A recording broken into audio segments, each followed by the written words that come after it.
وبركاته.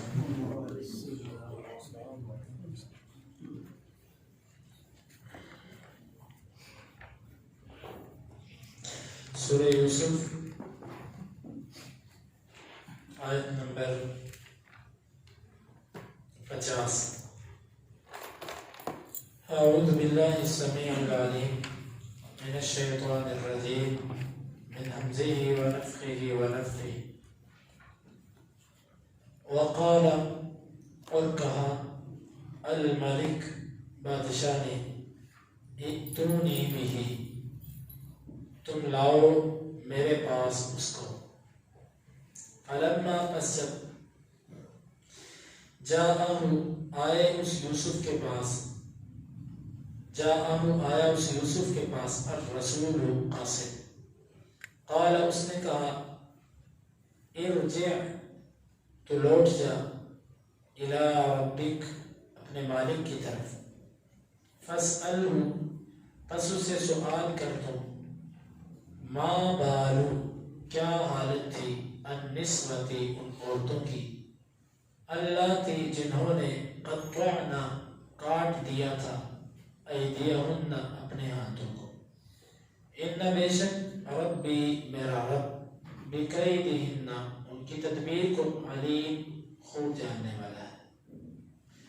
قال بادشاہ نے کہا ما خطبکن کیا تھا تمہارا مقصد اذ راودتن جب تم نے پسرایا یوسف کو عن نفسی اس کے نفس کے بارے میں. قلنا انہوں نے کہا حاشا للہ اللہ کی پناہ ما علمنا نہیں ہم نے جانا علیہ اس یوسف من سوء کسی برائی کو. قالت کہا امرأۃ العزیز عزیز کی بیوی نے الآن اب حصحص کھل چکا ہے الحق حق. انا راودتہ میں نے اس کو پھسلایا تھا عن نفسی اس کے نفس کے بارے میں. وَإِنَّهُ اور بے شک وہ لَمِنَ الصَّادِقِينَ البتہ سچوں میں سے ہے. ذالک یہ اعتراف اس لیے ہے لیعلم تاکہ وہ جان لے انی بے شک میں نے لم اخنہ نہیں خیانت کی اس سے بالغیب اس کی عدم موجودگی میں. وَإِنَّ اللَّهَ اور بے شک اللہ تعالی لا یہدی نہیں وہ ہدایت دیتا نہیں وہ درست کرتا کید الخائنین خیانت کرنے والوں کی چال کو. وما ابرئ اور نہیں میں بری کرتی نفسی اپنے نفس کو. ان بے شک النفس نفس لامارۃ البتہ خوب حکم دینے والا ہے بالسوء برائی کا. الا مگر ما وہ رحم ربی جس پر میرا رب رحم. ان بے شک ربی میرا رب غفور معاف کرنے والا ہے رحیم رحم کرنے والا ہے. وقال الملک ائتونی بہ اور فرشتے نے کہا تم اسے اور بادشاہ نے کہا کہ تم اسے میرے پاس لے آؤ. فلما جاءہ الرسول بس جب اس یوسف کے پاس قاصد آیا قال ارجع الی ربک یوسف علیہ السلام نے کہا واپس لوٹ جاؤ اپنے بادشاہ کی طرف. فاسألہ ما بال النسوة اللاتی قطعن ایدیہن بس اس سے پوچھو ان عورتوں کی کیا حالت ہے جنہوں نے اپنے ہاتھ کاٹ لیے. ان ربی بکیدہن علیم بے شک میرا رب ان کی چالوں کو خوب جاننے والا ہے. قال ما خطبکن اذ راودتن یوسف عن نفسی اس بادشاہ نے کہا کہ تمہارا کیا مقصد تھا اے عورتوں جب تم نے یوسف کو اس کے نفس کے بارے میں بہکایا. قلنا حاشا للہ ما علمنا علیہ من سوء انہوں نے کہا اللہ کی پناہ ہم نے تو اس پر کوئی برائی نہیں جانی. قالت امرأۃ العزیز الآن حصحص الحق عزیز مصر کی بیوی نے کہا اب حق واضح ہو چکا ہے. انا راودته عن نفسه، میں نے اس کو پھسلایا تھا اس کے نفس کے بارے میں، وَإِنَّهُ لَمِنَ الصَّادِقِينَ، اور بے شک وہ سچوں میں سے ہے۔ ذَلِكَ لِيَعْلَمَ أَنِّي لَمْ أَخُنْهُ بِالْغَيْبِ، یہ اس لیے ہے تاکہ وہ جان لے میں نے نہیں خیانت کی تھی اس کے ساتھ اس کی عدم موجودگی میں۔ وَأَنَّ اللَّهَ لَا يَهْدِي كَيْدَ الْخَائِنِينَ، اور بے شک اللہ تعالیٰ خیانت کرنے والوں کی چال کو درست نہیں ہونے دیتا۔ وَمَا أُبَرِّئُ نَفْسِي إِنَّ النَّفْسَ لَأَمَّارَةٌ بِالسُّوءِ إِلَّا مَا رَحِمَ رَبِّي، اور میں اپنے نفس کو بری نہیں کرتا، بے شک نفس تو بہت برائی کا حکم دینے والا ہے مگر اس پر جس پر میرا رب رحم کر دے۔ إِنَّ رَبِّي غَفُورٌ رَحِيمٌ، بے شک میرا رب معاف کرنے والا رحم کرنے والا۔ بادشاہ نے جب یہ تعبیر سنی اور یہ تعبیر اس کے تجسس کے عین مطابق تھی، سخت حیرانگی اور تعجب ہوا اس کو اس تعبیر پر کہ یہ کیسی عجیب تعبیر ہے۔ اس پر یوسف علیہ السلام کی علم کی فضیلت یہ بھی واضح ہو گئی، بڑا خوش ہوا اور اس کو یہ بھی محسوس ہوا کہ کس قدر یہ اچھے اخلاق کا آدمی ہے۔ حالانکہ اگر وہ اس موقع پر شرط لگا دیتا کہ میں تعبیر تب بتاؤں گا جب مجھے جیل سے باہر نکالو گے، تو بادشاہ کی تو مجبوری تھی تعبیر پوچھنا۔ جس نے ایک تعبیر کے لیے سارے اپنے تعبیروں کی تعبیر کرنے والوں کو اکٹھا کر لیا، اس کے لیے یوسف کو نکالنا کیا مشکل تھا۔ وہ اس بات سے بھی سخت حیران ہوا کہ اس نے جیل کے اندر مجھے تعبیر بتائی اور کوئی شرط نہیں لگائی، کوئی مطالبہ مجھ سے نہیں کروایا، کسی طرح بلیک میل نہیں کیا۔ بڑا تعجب کیا، جاؤ اس بندے کو بلا کے لاؤ، یہ بندہ لاؤ، اس کو بڑا قابل ہے، بڑا علم والا ہے۔ اب دیکھیے، حسن سبب بنا تکلیفوں کا اور علم سبب بنا رہائی کا۔ بھائیوں کے ہاتھوں کی جو تکلیفیں آئیں وہ یوسف کے حسن کی وجہ سے تھی، اور حسن کی وجہ سے یوسف علیہ السلام جیل میں گئے اور علم کی وجہ سے باہر آئے۔ اب دیکھیے کہ علم کا دنیا میں یہ شرف اور مقام ہے کہ بڑی سے بڑی مصیبتیں اللہ تعالیٰ علم کے ذریعے دور کر دیتا ہے، تو آخرت کے اندر علم والوں کا شرف کتنا ہوگا، آخرت میں اللہ کے یہاں کتنا مقام ہوگا۔ جب دنیا کی مصیبتیں علم سے ٹلتی ہیں تو کیا آخرت کی مصیبتیں اللہ علم سے نہیں ٹالے گا؟ بشرطے کہ وہ علم ہو۔ علم وہ ہوتا ہے جس میں اللہ کا خوف بھی ساتھ ہو اور عمل بھی ہو۔ اگر علم پر عمل نہیں اور خشیت الہی نہیں تو وہ علم نہیں ہے، وہ معلومات ہے، صرف معلومات اکٹھی کی ہوئی ہے، علم نہیں ہے۔ علم خشیت الہی اور عمل کا نام ہے۔ معلومات بھی ہو، خشیت الہی بھی ہو اور معلومات اور ساتھ عمل بھی ہو، یہ چیزیں ہیں علم۔ تو یہ لیکن علم سے مراد یہ علم نہیں ہے جو انگریزی کا علم اور دنیا کا علم ہے۔ یہ علم تو انسان کو جیتے جی ریٹائر کر دیتا ہے، ڈگریاں لے کر دنیا پھرتی ہے، اور یہ علم دنیا میں کسی کو دیتا ہے اور کسی کو نہیں دیتا۔ 60 سال عمر ہو جائے، جتنی مرضی عمدہ ڈگریاں ہوں، کوئی اس کی ویلیو نہیں رہ جاتی۔ اس سے مراد قرآن اور حدیث کا علم ہے۔ یہ اللہ تعالیٰ نے علم کے شرف سے یوسف علیہ السلام کو جیل سے نکالنے کے لیے نکلوایا۔ قاصد آیا اور کہنے لگا کہ جناب آپ کو بادشاہ سلامت بلا رہے ہیں۔ یوسف علیہ السلام نے اس موقع پر کہا کہ ارجع الی ربک، جا اپنے بادشاہ کی طرف واپس جا، فاسألہ ما بال النسوۃ اللاتí قطعن ایدیہن، پہلے ان سے یہ تو پوچھ کہ ان عورتوں کا کیا معاملہ تھا جنہوں نے اپنے ہاتھ کاٹ لیے۔ انبیاء اور داعی، اللہ کے دین کی طرف دعوت دینے والا، جب اس کی شخصیت پر کوئی تہمت لگے تو اس کو چاہیے کہ وہ اس کو صاف کرے۔ اگر وہ اس کو صاف نہیں کرے گا تو یہ میل کچیل اور یہ گدلا پن اس کی دعوت پر اثر انداز ہوگا۔ چاہیے کہ وہ اس کی صفائی کرے۔ یوسف علیہ السلام کا صبر دیکھیے، کتنا صبر ہے۔ قیدی آیا، کوئی گلہ نہیں کیا، تعبیر پوچھ کے چلا گیا، کوئی مطالبہ اور شرط نہیں رکھی۔ اب دوبارہ وہ آیا کہ جناب آئیے، آپ کو بادشاہ بلا رہے ہیں، تو اب جانے سے انکار کر دیا کہ نہیں، پہلے اس سے کہو کہ اس معاملے کی تصدیق کرے۔ یہ یوسف علیہ السلام کا عظیم صبر تھا، عظیم صبر۔ اور یہ بڑے کمال اور لطف کی بات یہ ہے کہ جب بندے سے کہا نا کہ مجھے میری بات کرنا جا کے، تو وہ بھول گیا، اور جب نہیں کہا تو بادشاہ نے خود ہی کہہ دیا کہ اس کو بلا رہا۔ یعنی کہ اللہ رب العالمین پر جو چیز چھوڑی جاتی ہے، جو اللہ کے ذمہ معاملہ لگایا جاتا ہے، اللہ تعالیٰ اس کو بخوبی اچھے انداز سے ہی کر دیتا ہے۔ اللہ تعالیٰ اس کو بہت اچھے انداز سے، احسن انداز سے حل کرواتا ہے۔ کہا نہیں، اس کی تحقیق کرو، ان ربی بکیدہن علیم، ساتھ یہ کہہ دیا کہ بے شک میرا رب ان کی چالوں کو بڑا جانتا ہے، اس کو بڑا پتہ ہے ان کی چالوں کا۔ جب یہ بات کہی بادشاہ نے ساری، یہ بادشاہ وہ نہیں ہے، یہ عزیز مصر نہیں ہے، عزیز مصر ایک وزیر تھا، یہ بڑا بادشاہ پورے ملک کا۔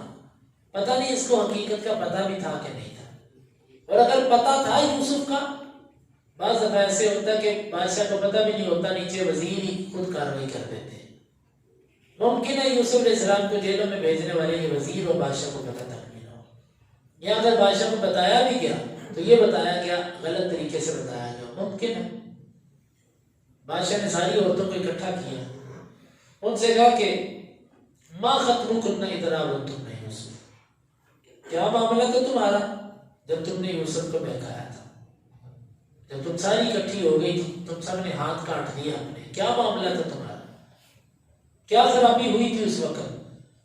قلنا حاشا للہ ما علمنا علیہ من سوء، کہنے لگے اللہ کی پناہ، ہم نے تو اس پر کسی برائی کو نہیں جانا، وہ تو بڑا پاک آدمی تھا۔ یہ دیکھیں، جب انسان صاف ہوتا ہے نا تو اللہ تعالیٰ اس کی صفائی مد مقابل کے منہ سے بھی نکلوا دیتا ہے۔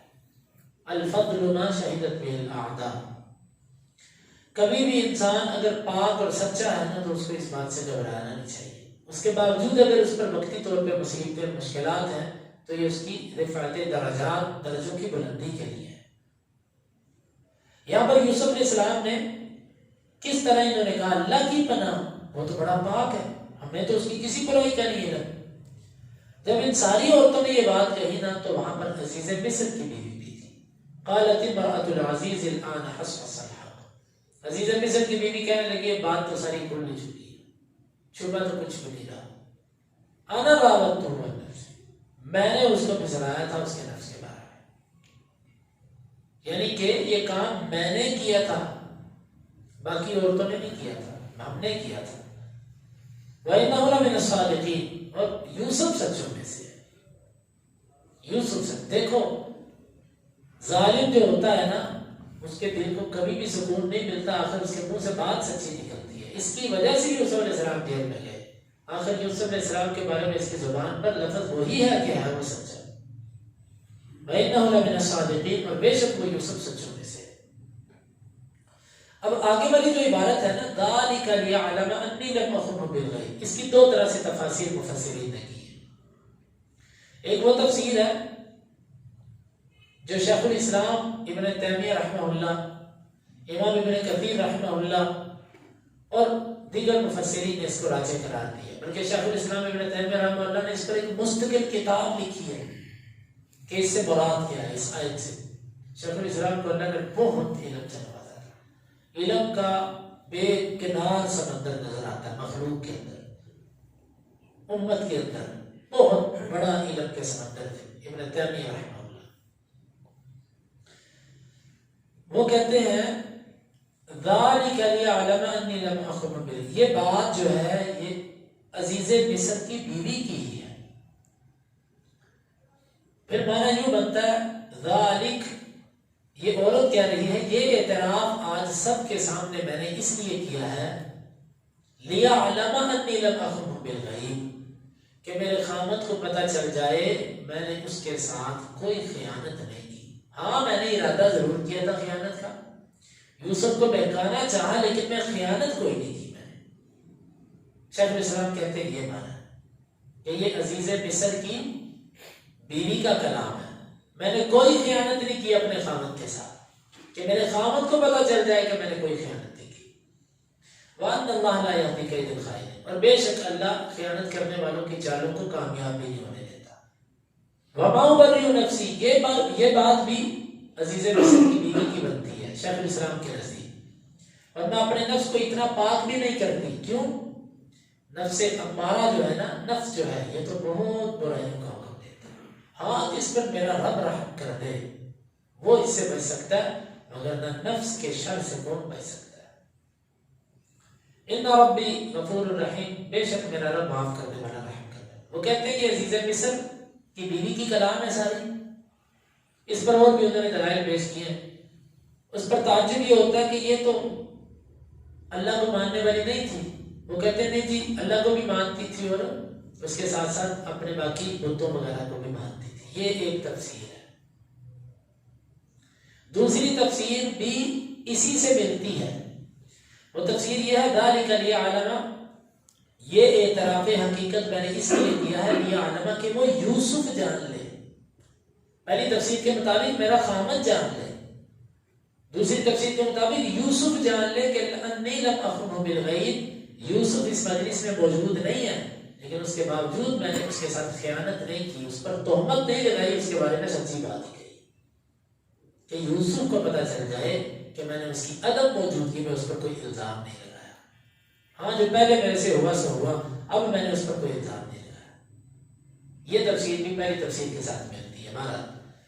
دوسری تفسیر وہ امام ابن جریر طبری رحمہ اللہ، ابن ابی حاتم رحمہ اللہ، امام مجاہد عظیم تابعی، قتادہ عظیم تابعی، اور اسی طرح سعید بن جبیر اور اسی طرح دیگر تابعین سے ہے، اور مجھے خود یہ تفسیر اچھی لگتی ہے۔ یہ دوسری تفسیر اب جو میں کر رہا ہوں، یہ تفسیر مجھے راجح معلوم ہوتی ہے اس مسئلے میں۔ وہ تفسیر یہ ہے کہ یہ بات یوسف علیہ السلام کی ہے، یہ عزیز مصر کی بیوی کی بات نہیں ہے۔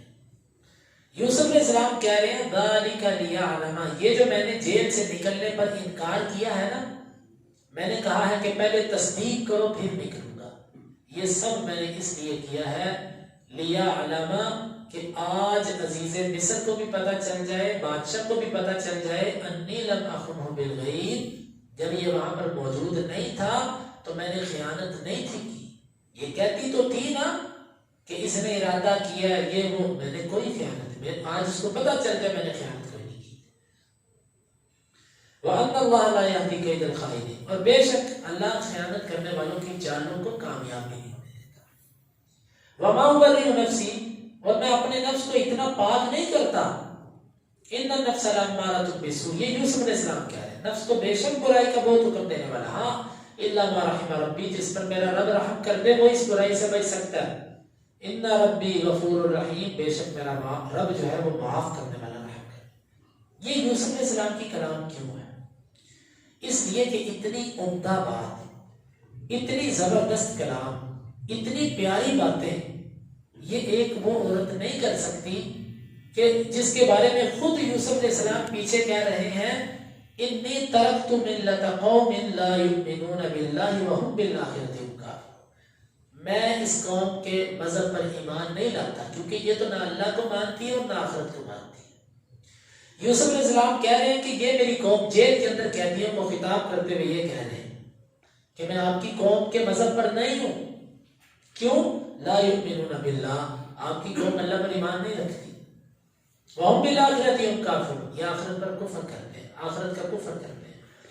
اب قوم تو یہ نہیں مانتی، اب کیسے ہو سکتا ہے کہ عزیز مصر کی بیوی اتنی عمدہ باتیں کرے کہ ان اللہ لا یأتی کید الخائنین، اور پھر یہ کہے وما ابرئ نفسی ان النفس لامارۃ بالسوء الا ما رحم ربی ان ربی غفور رحیم۔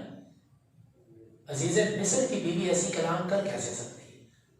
وہ علماء اس کا یہ جواب دیتے ہیں نہیں جی ضروری تو نہیں ہے کہ وہ یہ کلام نہیں کر سکتی، اس نے کی یہ اس پہ کوئی جان نہیں ہے، ہمارے فہم کے مطابق اس مسئلے میں کوئی مضبوط بات نہیں دکھائی دیتی۔ وہ پوری قوم ہی اللہ پر ایمان نہیں رکھتی اور پوری قوم ہی جو ہے وہ آخرت کو نہیں مانتی، یوسف علیہ السلام ہی کہہ رہے ہیں، اب کیسے وہ یہ باتیں کر سکتی ہے؟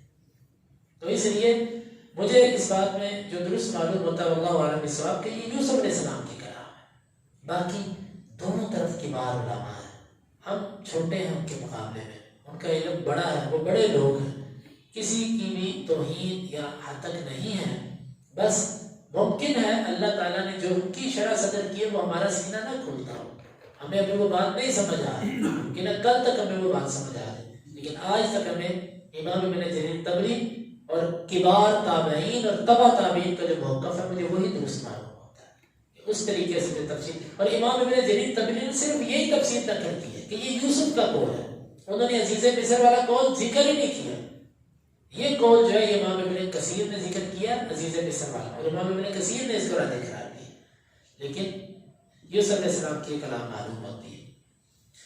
وَمَا أُبَرِّئُ نَفْسِي إِنَّ النَّفْسَ لَأَمَّارَةٌ بِالسُّوءِ، یہ یوسف علیہ السلام تواضع اور عاجزی کی بنا پر کہہ رہے ہیں کہ میں اپنے نفس کو بری نہیں کرتا، دیکھو یہ نیک لوگوں کی عادت ہوتی ہے، اگر کہیں ان کی نیکی اور پارسائی کا ذکر ہو بھی جائے تو اللہ سے ڈرتے ہوئے ساتھ ہی کہتے ہیں بھائی میں کچھ بھی نہیں، میں کچھ بھی نہیں، جو کچھ میرے سے نیکی کروا رہا ہے وہ میرا رب کروا رہا ہے، یہ نیک لوگوں کی عادت ہوتی ہے۔ لیکن اللہ تعالیٰ معاف کرے، ہماری عادت یہ ہے کہ ہم سے اگر کوئی غلط چیز منہ سے نکلے نا جس پہ ہماری ذات پر داغ آتا ہو، ہم فوری اس کا دفاع کر کے اپنے آپ کو پاک کرتے ہیں، لپیٹتے ہیں اپنے آپ کو، اور اپنی پارسائیاں اور نیکیوں کی داستانیں مجلسوں کے اندر سناتے ہیں۔ بھائی اگر اللہ کے لیے نیک ہو تو تمہیں لوگوں کو بتانے کی ضرورت نہیں ہے، ہاں اگر لوگوں کے لیے آپ نیک ہو تو پھر اس کا چرچا کیجیے تاکہ لوگوں کو پتہ چل جائے۔ یہ یوسف علیہ السلام نے فوری کہا کہ میں اپنے نفس کو بری نہیں کرتا، نفس تو بڑا برائی کا حکم دیتا ہے۔ نفس کی 3 قسمیں، نفس امارہ، نفس مطمئنہ، نفس لوامہ۔ امارہ جو برائی پر ابھارتا ہے، لوامہ جو برائی کے بعد مومن کو ملامت کرتا ہے کہ تو نے یہ گناہ کیوں کیا، مطمئنہ مومن کا نفس جو نیکی کر کے خوش ہوتا ہے، نفس مطمئنہ۔ تو نفس نفس امارۃ بالسوء، جہاں پر شیطان انسان کا دشمن ہے نا، انسان کا بہت بڑا دشمن اس کا نفس ہے، نفس کو قابو کرنا بڑا مشکل ہے، اپنی میں مارنا، اپنے من کو مارنا یہ بڑا مشکل کام ہے۔ شیطان جھگڑا بھی جاتا ہے رمضان میں، لوگ کہتے ہیں کہ پتہ نہیں شیطان تو جھگڑا ہوا، یہ ہمارے دل کے اندر یہ خیالات، یہ نفس امارہ تو نہیں نہ جھگڑا گیا، نفس امارہ تو آپ کے ساتھ ہے، جس نے 11 ماہ شیطان کی شاگردی کی ہے، اب وہ 1 ماہ پوری ٹریننگ کرتا ہے آپ پر۔ ان النفس لامارۃ بالسوء، کسی نے کہا کہ بہت موذی کو مارا، نفس امارہ کو گر مارا، اگر کسی نے اپنے نفس کو کچل دیا تو اس نے بہت موذی کو مار دیا، تو یہ بہت بڑا انسان کا دشمن ہے۔ ہم سب کے ساتھ یہ ہے، ان ربی، ہاں اس سے بچتا ہوا جس کا میرا رب رحم کرے، جو دعا کرے اللہ اس کو اس سے بچا بھی لیتا ہے۔ ان ربی غفور الرحیم، بے شک میرا رب بڑا معاف کرنے والا، بڑا رحم کرنے والا ہے۔ اس کے بعد جب یہ یوسف علیہ السلام کی ساری صفائی بیان ہو گئی تو بادشاہ نے کہا کہ یار اب جاؤ اس بندے کو لے کر آؤ، اس کو میں اپنے لیے خاص کروں۔ یوسف علیہ السلام جیل سے کیسے باہر آئے، پھر اس کے بعد کس عہدے پر فائز ہوئے، پھر اس کے بعد دوبارہ بھائی کیسے آئے اور کیسے باپ سے ملاقات ہوئی، تو پھر اگلا واقعہ اور انشاءاللہ العزیز وہ کل کے درس میں۔ اللہ رب العالمین سے دعا ہے کہ اللہ تعالی ہمیں ان آیات کو سمجھنے کی، ان کے تقاضوں کو پورا کرنے کی توفیق عطا فرمائے۔ آمین۔